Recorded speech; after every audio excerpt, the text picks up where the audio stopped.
around everyone. So. it's how Cameron stays active. This is my second coffee, and it's like anyway. Yeah. So here is the race selection and appearance selection. So you can see there's Canary and Dwarf, Elf, Human, and then obviously flipping it over to male, and we've got obviously Dwarves and everything there. So I'm just going to mess around with a particular... Well, actually, can we go back just one? Sure. One I want to point out.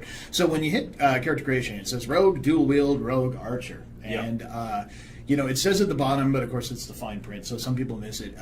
Well, wait, does that lock me in? Do I have to play two-handed? It definitely doesn't. You don't. It basically determines your starting talents, your starting weaponry and stuff. Yeah. That said, you can even respec mid-game. If you're like, no, you know what, I'm really tired of dual wielding, I want to go to archery, totally. Or you want to do a hybrid, you can do that as well. So. Yeah, absolutely. And again, I mean, the pictures, of the sort of weapon and shield or the two-handed warrior, there's an axe there. Again, you could be using maces, you could be using swords, it's whatever equipment you happen to get in the game. So, okay. So then difficulty. I love the nightmare description. It's just swords and you're holding your own head. Yeah. So we've been balancing it out so that hard in particular is a pretty sincere challenge. I've been working directly with the combat team to push that up. In part because I think there's those of you that played Origins on Nightmare and that kind of stuff. You want your hard experience to be really hard. Normal is a little more accessible. Certainly still requires some thinking. It does. I'm probably going to be playing some normal stuff. Normal difficulty in the gameplay today, and you can see as you go through this particular area the attrition that takes place. As you get into more combat, your health goes down, and then you either need to drink potions or you need to be able to back out and go back to resupply those potions. We skipped through it a little fast. We'll take a look next time around at the just a little quick glimpse of the keep import stuff. I know some people had some questions about that. We'll take a glance. You can see it's integrated as part of the care gen flow. Yeah, we should definitely talk about the keep, because that's how you bring in your decisions from the previous Dragon Age games. Actually, we just had another wave of invites go out, so that's pretty nice. We're seeing a lot more feedback coming in. Yes. Don't you have 5,000 codes? Everyone spam Mike for codes. I don't anymore. Actually, I don't. I had to give them all away by asking really obscure trivia questions. Yeah. Okay, so here we are. We're in our appearance customization. So there's default heads that we start you with that you can then customize. I love the punchy prize fighter. Yeah, this guy. This guy's amazing. Yeah. Yeah, he's lost. Well, he's won more fights than he's lost. I think is what that face says. Yeah. All right, so now I'm customizing this particular character. You can see there's a whole bunch of different categories here. If we go into general, initially there's some sliders. We have a really cool system to give you a lot more control, but some of these general settings change the face structure. Yeah, these are just your top level. Exactly. Start from here, and then you get a lot more fine-tuned. That's right. So skin tones, all the way from really pale Canadian, not having sun. What? Yeah. Come on, I'm Australian, and I've never been this pale in my entire life. Haven't seen the sun in many, many months. That's right. I think one of the first things he said when I moved here was the wolf god will swallow. Yeah. The sky wolf. Yeah, will eat the sun. Yeah, exactly. So, all right, we want someone kind of tanned. So complexion, these are pretty cool. Wow, he's really old and decrepit looking. Oh, wow, that pretty much looks like us at the end of a project, man. It does. Yeah. So you can see there's freckles and things like that in there as well. As you sort of flip through those, we go with that one. Sure. Okay. So eye color here again. This is the basics of the eye color. We can change that in a really cool slider later on. Hair. There's a whole bunch of different styles in here.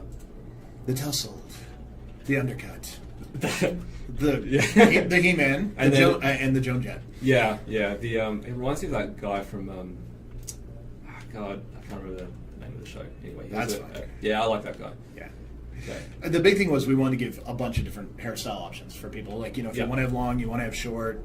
We want to give a bunch of those. Of course, hair color is always important, and it will transition down to your facial colors as well. I'm going grayer the longer this project runs, so that's going to be me by the end. All right. So. All right. Let's go with dark brown. Ooh. A chestnut. Chestnut. Yeah. Exactly. This guy's really pushing all the edges. Oh, totally. Yeah, absolutely. Yeah.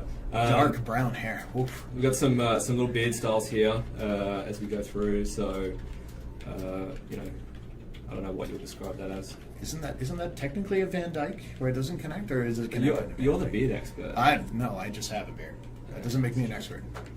All right. I'm going to go again. Let's 5 o'clock shadow. No, good. Oh, no. Something different? No, you just too generic. You got to get yes. Now we're talking. All right. Okay. Stash of Doom. So voices. Each gender has, or each appearance has a selection of 2 different voices. So they come essentially pre-map based on race. So if you don't touch the slider, and if you're at the top level, like Cameron was scrolling through that list, if you just say, yeah, that one's awesome, I'm going for that, you'll get the voice that matches your race. So an American kind of flatter accent is going to match, and you guys can hear them here, is going to match the voice of a canary or a dwarf, and then the British accent is going to match a human and an elf. Yeah.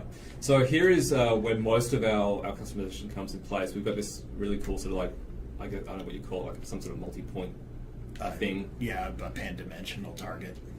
Yeah. Pan-dimensional. Tyler is probably in his office right now. What are you doing? It's a 2-dimensional slider on a grid. God. Anyway. So big ears, little ears, like you can really sort of customize that. Okay. If you had hair, it would move around the hair. Yeah, and then you can move the ears around the head with this kind of slider. So it's all really cool. The character artist is probably also looking at us right now and going, what have you done? So earlobe size, I love this one. It's like, how big do you want your earlobes? How big are your earlobes? About that big? Better. Yeah, they're kind of earlobe sized. Okay, yeah. That's how I think of them. Yeah. The right size? The correct size. That's right. Everyone else has got these weird ears. Mine, pretty much normal. Do we want big cheekbones? I don't know. This is your creation. Okay, except for the beard. Yeah, okay, yeah. It's my mustache on your creation. Yeah. So you can see, how the skin texture is just running over whatever changes of the skull that we're making there. So brow size as well, So that's all pretty. I think we gotta get into some color stuff though. That's where it really shines. All right. Well, let's do it in the eyes. So there we go. You start off with just general sort of eye shapes. We can then modify. So if we scroll down here, we can do say the outer iris color, and then separately the inner iris color as well. So you can see if we want to go. What color do you want to go, Mike? I think we need, let's go some green. Some green? Some green. Okay, yeah. So once we pick the sort of the general kind of green color on here, then using the other stick, I can sort of really fine tune the particular color. So saturation. Yeah. So we'll go really bright green on the outer irises, and then on the inner irises, we can do like a. I don't know. You see, if you go like full green, it's like mega green. Yeah. And that's just really that slight part around the inner iris, which is really cool. That you can have that much customization. Again, default sort of nose shapes you can look at here and just sort of flip between them, and then you can customize that. So what are we doing there? Like the width of the nose, you can see the beard sort of modifies as well. Yeah. Nose position on the face, take it all the way down, all the way up, and then I should do it on that side, I guess. Zoom out a little bit. Yeah, it's true. You can zoom in and out if you want to get really close. It's not on a per slider basis. Do we want this guy to have a big nose? Again, follow your muse. Just right. Chase that dream, buddy. All right. Okay. So then we're looking at the bridge size. So right now it's sort of up the top. We'll scroll down and you can start to see it sort of modifying the two sort of parts of the nose. Yeah. And then we gotta hit broken nose before we're done though. Oh, definitely. Yeah. That's one of my faves. It's actually it's like I think when you think about characters, people tend to think of them as being this character's just going to be perfect, and that. Sure, you can chase that down, but sometimes, it's a rough and tumble world. Your character's probably been a lot of fighting. Yeah, it's been a chaotic time. So you come out of that, and you're like, no, my nose needs a crook. So, absolutely, it depends. Like it's whatever your fantasy is, right? Being able to create your own Inquisitor and then play it in the game, and then make your own decisions and action. This flows through everything in the game. Customization, crafting, the decisions that you make, the impacts of that, how you customize Skyhold. Your race, gender, voice. We want your character to be your character, rather than a fixed one that we force upon you. Yeah, the voicing was really fun. I remember when we were discussing that. Because actually, so we added voice as part of the addition of races when we moved a year and said we want to go further with this. We said, okay, so what should we do? There you go. Get that big swollen. And I love how you can sort of take it from side to side as well. A deviated septum. Yes. I think that's what that's called. It looks really good on a dwarf. I'm not a doctor, but I play one on TV. Yeah, because dwarves tend to have your big florid nose. Yeah. Well, they don't have to, but I love that. Little teeth. Kind of looks like Freddie Mercury. Oh wow! Yeah. Yeah. Here we are. So this having a beard is not so good to show off the lips, but anyway, we can sort of show it off. So you can hold the. I'm going to go back out. I'm going to take off my beard for a sec. So Where was that again? General. It's in general, yeah. Okay. Where were we? Mouth and jaw. Okay. So you can see the mouth width is changing, the upper part of the mouth as well. And mouth position, you know, you can take that all sorts of weird and wonderful. Little pursed, yeah. Yeah. He's posing for a selfie now, I think. Yeah. Oh yeah, definitely. Yeah. Getting the duck lips. Want full lips? Dude, again. Man, you're not helping me. You're supposed to be creative. I'm giving you the opportunity to fulfill your fantasy, which apparently is a scruffy guy with green eyes. Yeah. Yeah. Yeah. Yeah. There's our jaw size going on. See the skin moving over that jaw there. Chin size. Zoom out a little bit. Double chin. I love this one. Yeah. Yeah. Yeah. Maybe just had a little too much Orlean cheese. Mm-hmm. Maybe had. Well, he's been finding all the cheese wheels in the game. He's just been like, yeah. This cheese crushing dead bodies is delicious. So Adam's apple size as well, and you can do that for male and female, which is cool. Yeah. So why not? So some people are wondering if there are replication codes generated from this so that you can share your character with your friends for them to use. So replication codes is something we're looking at. It may be post-launch. It's still an investigation right now. Our hope is to try and integrate it with the Keep somehow, so it's fairly easy to do. But we don't have specific plans in place right now. But that's we're aware it's a very popular feature. At this point, it's getting it to the right venue for sharing them. Because there are obviously a ton of different sliders and data and stuff. Yeah. So that's what we're looking at right now. But yeah, we're aware. That one's definitely on the hit list. It may be something we add in post-release even. Yeah. You can make the scar scarred up. Why not? Scars? Yeah, so we're moving the scar across the face now. We can do it in a horizontal as well as a vertical position. Yeah. Take it up. Oh! Yeah. Man, he's lucky that bear didn't get his eye. Tattoos. We love tattoos. Now we've got to change the colour first. So got full control over the colour of the tattoos. Whatever you want to do there. I can't. Okay, You don't have any tattoos. No, I know. I'm getting there. Oh, I see. You want to start it blue? Yeah. You don't want to be sullied by black? Exactly. So, yeah. So there's some sort of tattoo. So the designs themselves come in different patterns and then as well different intensities. So you can pull it down as if you want it to look a little faded, bring it in nice and bright, and as you circle through them. As well, the tattoos differ by race. Yes. Yeah, the dwarf ones are really like full on your face. Yeah. Well, yeah, and you want the brand. If you want to say, oh no, he was castless or something like that, you can use the tattoos to kind of tell a little bit of your story. Yeah. Kind of like this one back here. There we go. Okay, makeup. So eyeshadow color. Now I'm really not good with makeup. It's not your forte. It's not my forte. I did a video that we shot at Edmonton Comic Con yesterday actually, and I am horrendous at this. Oh, was that like the lime green David Bowie looking elf? I didn't even mean to make. I was just messing around. Oh, here we go. Case in point. So never ever trust me with your makeup, Mike. I know that this is something that you... I got to change my afternoon plans. You really do? Yeah. You know that meeting I booked? Yeah, it's canceled. Okay. Yeah. So actually, one of our producers who's worked with the art team for the entirety of the project, actually, Colleen, has gone through and basically done a lot of the NPC heads. She's customized them herself. Yeah. And it's been fun watching her deftness with the makeup system improve. Yeah. We've had a couple characters where they're very prominent, so you see them change as she checks in new versions, and she'll keep tweaking them. Yeah. And the makeup has gotten more and more subtle and a lot more natural. As she's That's like, cool. oh, wait, I figured out how to do this particular type of eyeliner mixed with blush, and it's really cool because the system's been evolving over time too. Oh, you are. I'm so bad. Wow. Yeah. So put a bit of blush on this guy, but it's cool because the blush could be black, all these different colors, which is really neat. People are wondering if there's full body tattoos and if you can add beauty marks or moles or freckles. So full body tattoos, no, because the majority of the time you're in armor. So we decided to really focus on making the face the highly customizable part.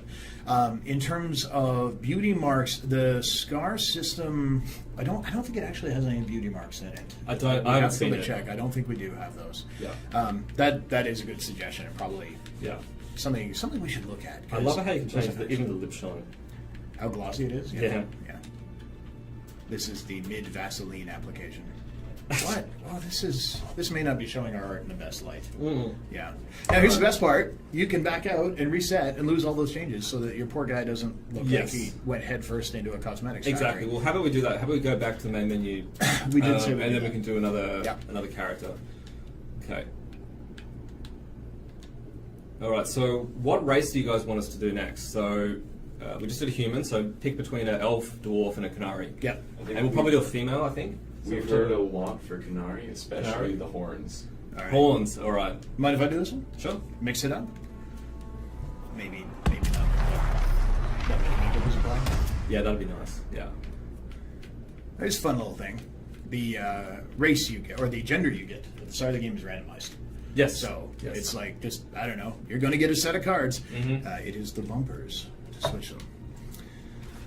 Let's see, doesn't matter for Karajan. We'll go Canary Mage. Yeah, I like mage. There we go. Ooh, a Talbashov. And then again, to talk about it. So when you're playing here, right now we're not logged in to the Origin servers. No. We don't have our account set up. So we're getting only the option of the default world state. Yes. How it works if you are signed in on the Dragon Age Keep and you've used it, the beta people are probably familiar, is you can promote one world state to basically be your primary. Yes. And to say, this is the one I want exported. How that works, just so we're clear on it while we're doing CareGen, is that at this moment, it will connect to the keep, it will grab that world state, and essentially embed all that data into your save game. Yep. You can do that multiple times, you can start multiple games, and then you can go and change it and start another game. That's right. And get an updated version for that. So the nice thing is, because it's kind of a one event thing, you don't need to be online the whole time, can connect to the keep, and so on. That said, when you set up to your world state, it will be able to push data back. Yeah, and when we talk about world states, for those of you who don't know, that's basically save game information. Like who's king of Ferelden? Exactly, that's right. Yeah. So if you played Origins or you played DR2 or both, you can go back in and you can set up this world state, which is basically you defining all those decisions and actions that you've taken in the previous games. Yeah. And then that's what you bring in. So. Yeah, and the Keep's a free web-based system. Yep. In fact, if you look at the archives here on the BioWare channel, you can see Fernando and Leah and co going through that in detail, so you can sort of see how it works. Yep. It's kind of a living tapestry of history. That's right, and it'll be live before the game ships, so you have plenty of time to get in there and mess around with it. Get it set up and everything, right? Yeah, I've got to do that myself, actually. I got mine set up. Now, after your character is set, are you able to revisit the character generator later in the game? Not currently. Not currently. That's something, again, we're Face looking melter. at potentially later. Yeah, we jokingly call that the face melter. Yeah. It's something that may happen post-release. We may patch it in or something like that. But for right now, the nice thing is we're trying very hard. We got our lighting guys to make sure that this is a close approximation to kind of a neutral lighting state for the game. Yes. Because that's something we've gotten a lot of feedback on is, oh, wow, I look totally different here than when I Yeah, and I've had that problems in all sorts of games. We definitely don't want to do Yeah, and one of the nice advantages of the opening of the game, which we're not going to spoil today, is that you do have a variety of lighting conditions right off the bat. So if you don't like it, it's very easy to restart. Yeah. Not ideal. I'd rather do a face melter, but we'll look at that as a potential future option. Yeah. Oh, there you go, with the hawk. Now, this one's always a popular question. Can I have a canary without horns? Yes. Stem style? Absolutely, you can. And You we'll can have take a look at hornless that in and some detail. like little stubs Yep, as well, in fact, and full horn. So let's jump in there. Let's do that, because everybody wants to know about the hair. So we'll start here. Now, this slider says horns, but it's actually a combination of horns and hair. Most of these styles are available with the different horn patterns. Here you have sort of I sawed it off kind of Talbashov look. Yeah, I love here's that one with that's all the kind intricate sort of it's patterns been on the metal, inlaid, and then apparently the tip's been broken off. Again, kind of a nice layered look, some studding, I guess, if you want to win at a headbutting competition. Well, forward curls.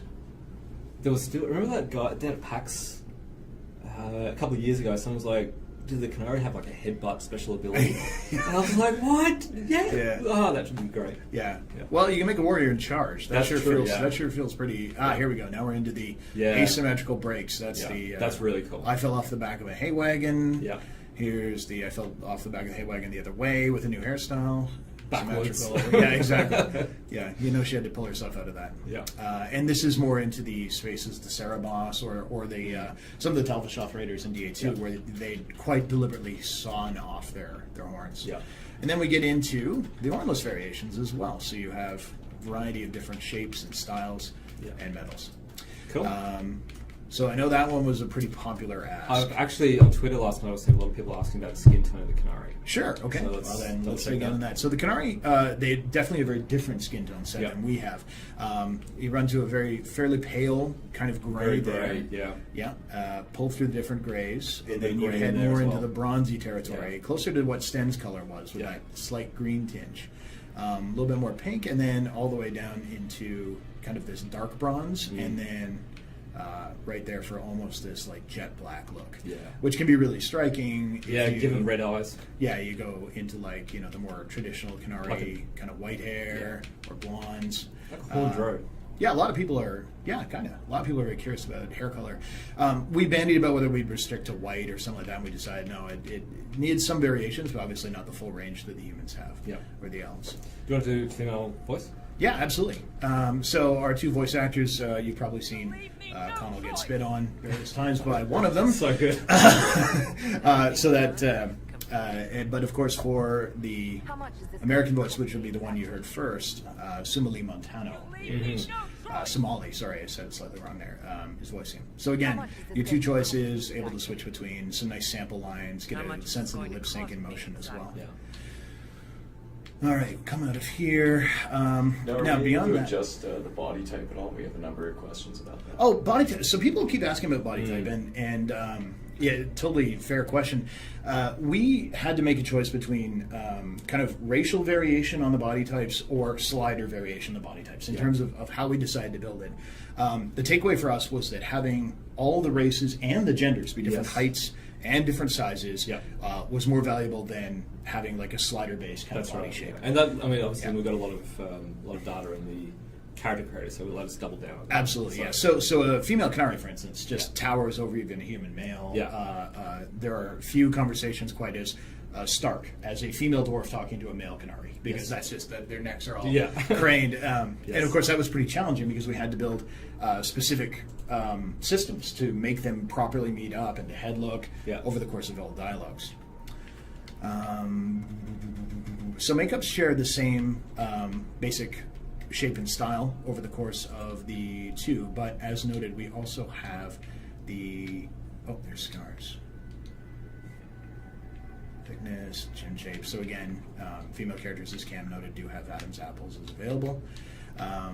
And as we go through the Canary, a lot of people tend to forget they do have pointed ears as well. So we can have them. Nice thing, of course, is that with the more outwardly focused ears, like on elves and stuff, you can put that level of bend onto them and get that kind of thing. Elves, of course, are a little bit larger, so you can really see that stand out on the character. Now, one question that would pop up here is, where's tattoos for Canary? Right? Obviously, that's the biggie. Where are tattoos? Well, Canary are a little bit different from every other race. They kind of got their own set of equipment when it comes to headgear. So rather than giving you like kind of these permanent tattoos for them, instead they wear something called Vitar. And Vitar is essentially this highly toxic to anybody but Canary material, and it's applied like a war paint almost. You can hide it with hide helmet if you don't want to see it, but it looks really rad. You get different combinations and patterns, and they all have different effects. So he's saying that pattern will change depending on the headgear? Absolutely. So you equip it just like it's a helmet. So instead of helmets, all Canary wear Vitar, and everyone else gets their range of helmets. So it gives Canary kind of something kind of special. We wanted to do that because, well, they're new, they're cool, they're exciting. People want to see some scars on them. Yeah, absolutely, we can do that. And they also want to know if the horns, if you can make them bigger or smaller. Horn size is not slider based, but it is as you change the horn patterns. They move across. All right, so let's go one of the more intense scar patterns here. That one. And then we can do the intensity, so that will dull it down. Yeah, you dull it down, pull it back up, and then of course motion comes around. If you want to get to the edge of the lip, look like she has survived the battle axe to the side of the face. We'll in the throat though. That. Oh yeah. Pull it so down. Close to the jugular. Yeah, pull her up here as well, up into the eye territory. Yeah, that's cool. Yeah, and of course you can see the light response coming off of that scar is absolutely different from the regular skin. Are we able to see different types of lighting in the character creator so we can see what Cameron's glam makeup looks like? We've actually, so the lighting in here is a custom staged lighting that we built. We don't have it cycling through different ones, but what we did is built this one to be essentially the same lighting that is used for most cinematics. Yeah. Because unlike our previous games where the lighting was entirely the level, we've actually done a pass through all the major cinematics in the game and done a cinematic lighting pass. So it's the equivalent of like the gaffer coming in and lining stuff up, getting the right color. So this is a close approximation. Obviously, there's going to be some difference because you won't have a green background. That's so right. on. Yeah. But other than that, this is about as close as you'll get. Yep. Yeah. Take one more look at horns. Oh, yeah, and you wanted to do some red eyes, right, on there? Yeah, let's do that. Oh, there's some nice brilliant blue. Icy. There you go. Yeah, so they're just the default ones. Yeah, huge range on there. Let's and jump then in eyes, we want to go. Let's make them a little bigger. Yeah. There we go, so we can see them. I love how you can rotate the eyes, change the style. Yeah. There's unibrow eyebrows. I love those. There we go. So there's a nice kind of good example of the different colors in between. Yeah. The inner iris, of course, will change. We can go into I love when you do it white, or so it's like a red around the outside and a white in the middle. If we get more into like a Sten territory where you have kind of this rich violet with a little bit of red on the outside, that starts to look a little more into that territory. So again, all characters can have this. It maybe a little fantastical for humans, but hey, it's your character. Yeah. Maybe you were hit by a random spell. It is. It's a chaotic time. It is. Absolutely. Are there any post-game character customization unlocks? As in, do we unlock more stuff when you get more stuff? No, we want to give you everything right up front. Obviously, when you beat the game, you can come back and try a different race, but it's all available right from the get go. Seemed kind of a strange place to lock it behind. Did you know how many options there are? So I think it was something like, I need to double check. Aaron's probably going to slap me, but I think it was 62 variables. And then in terms of like what each of these categories are here, but then in terms of combinations, like it's billions. Like even just in colors. Yeah, there's this spectrum right here what is enormous. What is that? Like how many is that? And then with the multi-point on each of the sort of the cheekbones and the eyes and the ears and stuff like that. And hey, while we're at it, eyelash style. We didn't show this earlier. No, I didn't show that one. You want big, thick fan, full, little. Maybe it's Maybelline. Maybe she's born with it. These are all pop. What? I grew up in the '80s. I'm allowed to say things like that. Get off my lawn, Cameron. Yes. Does there we go. the character creator affect your in-game picture for your character? No, the picture is the iconized mark on the hand. That's right. Yeah. The portrait is determined by that, basically because we've gone with the stylized look. Yeah, I know some people are going to be like, but the derp face portraits, those are very popular in Origins. Yeah. Well, the followers kind of have derp. Some of them are a little bit dirty. Yeah, but because we're using the icons to indicate when a character is wounded, that's right. In a particular shape, we've decided to use the Inquisitor as a more kind of generic style, so that when that hand goes red, even if you're not controlling your Inquisitor directly, you immediately get at a glance, go, oh, geez, the Inquisitor's in rough shape, and so on.